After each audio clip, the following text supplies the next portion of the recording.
बघा या क्वेश्चन मध्ये काय दिलेलं आहे, the minimum value of the function slope of the tangent to the curve y is equal to दिलेला आहे.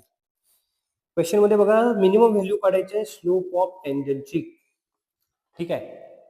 मॅक्सिमा किंवा मिनिमा हा जो आपण पॉइंट बघतोय त्यावेळी समजा एखादा हा असा ग्राफ घेतला, मॅक्सिमम मिनिमम बघायचा असेल तर या एक्सच्या व्हॅल्यू समजा x1 आहे, x2 आहे.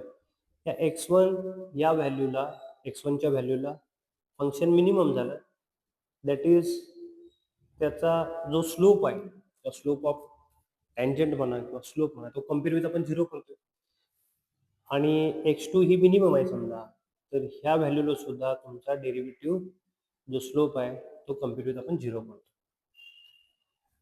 ओके.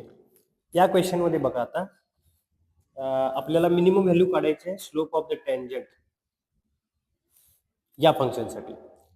तर पहिल्यांदा आपण त्याचा डेरिव्हेटिव्ह घेतला तर dy/dx मिळाला 3x² - 6x + 2. This is slope of tangent. कारण जेव्हा फर्स्ट डेरिव्हेटिव्ह काढताय ना त्यावेळी तुम्ही त्याला टँजंटचा स्लोपच म्हणताय. तर त्या स्लोप ऑफ टँजंटची मिनिमम व्हॅल्यू आपल्याला फाइंड करायची आहे. बरोबर? म्हणजे आपल्याला ह्याचा एकदा डेरिव्हेटिव्ह काढला पाहिजे. तर हा जो डेरिव्हेटिव्ह झाला तो 6x - x झाला. ओके. आत्ताच काय बघितलं आपण की फंक्शन एखादा मॅक्सिमम किंवा मिनिमम असेल तर त्या ठिकाणी त्याचा स्लोप ऑफ टँजंट काय असतो तुमचा 0. तर स्लोप ऑफ टँजंट ऍक्च्युली याचा जो स्लोप निघाला तो किती निघाला आपला 6x - 0. तो कम्पेअर विथ 0 करावा लागणार आपल्याला. म्हणजे त्या ठिकाणी x ची व्हॅल्यू मिळाली आपल्याला 1. ओके. तर at x is equal to 1, at x is equal to 1, slope of tangent तुमचा हा जो आहे ना, म्हणजे थोडक्यात हे फंक्शन जे आहे ना ते मिनिमम होणार. ओके.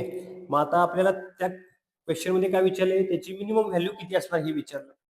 तर आपण सरळ put x is equal to 1 ही व्हॅल्यू या फंक्शनमध्ये पुट करूया. म्हणजे आपल्याला काय मिळून जाईल बघा, स्लोप ऑफ टँजंटची मिनिमम व्हॅल्यू काय मिळेल बघा, 3 × 1 square 6 × 1 + 2, 3 - 6 + 2 that is -1. Option number B is correct.